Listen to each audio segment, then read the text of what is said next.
guys, welcome back to the channel. So it's still Halloween, but I wanted to bring you guys a Thanksgiving and Christmas recipe early because just like my pumpkin pie, why would you want to wait until the holidays are already here to make this and try it out? So we're gonna make Coquito. Coquito is a Puerto Rican eggnog, but if you don't like eggnog, do not click off because I absolutely hate eggnog. I think it's thick, I think it's terrible.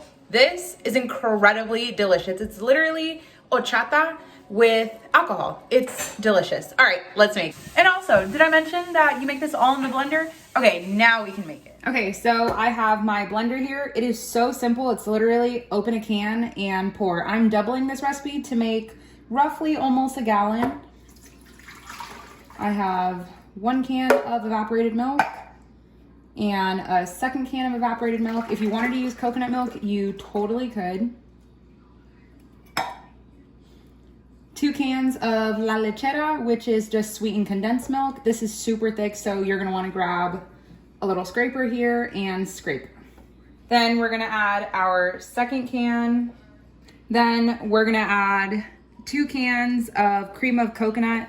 Somebody told me I was supposed to shake this up, but I don't know about that. On the top, there's just a big blob of coconut cream. Ooh. And the 2nd can. And of course, this acts as your sweetener in here, so you do not want to add any sugar. And the next step would be adding some vanilla extract. I don't have any vanilla extract, but of course I have my Trader Joe's vanilla bean paste. It's the same thing, but this one's actually better because you get the vanilla-y specks in there. And then with our very full blender, before we put any alcohol, then we're gonna blend until everything is nice and combined. Once we have that nicely blended, then we can add our cinnamon. It's really up to you how much cinnamon you wanna add. You can also add nutmeg, or if you wanna do a little pumpkin spice vibe, totally add pumpkin spice. Okay, now we can blend it once again.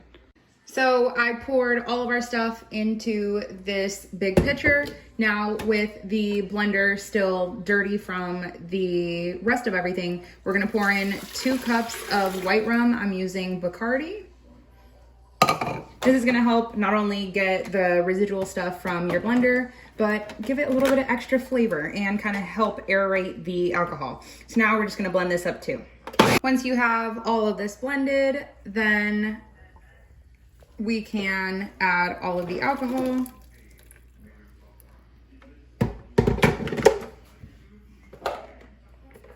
Then I'm just gonna add my little lid here and just kind of bring everything together. Now, this tastes best absolutely cold, like cold plus served over ice. Then you just serve it up over ice in a tall glass. You could rim the glass with some cinnamon and sugar and whatnot, but that's just beyond extra. But look at how good that is. Now, if you like it thinner, feel free to top it off with milk. That is what I do. You could also use coconut milk for more of that coconutty flavor. But look at this, and happy holidays.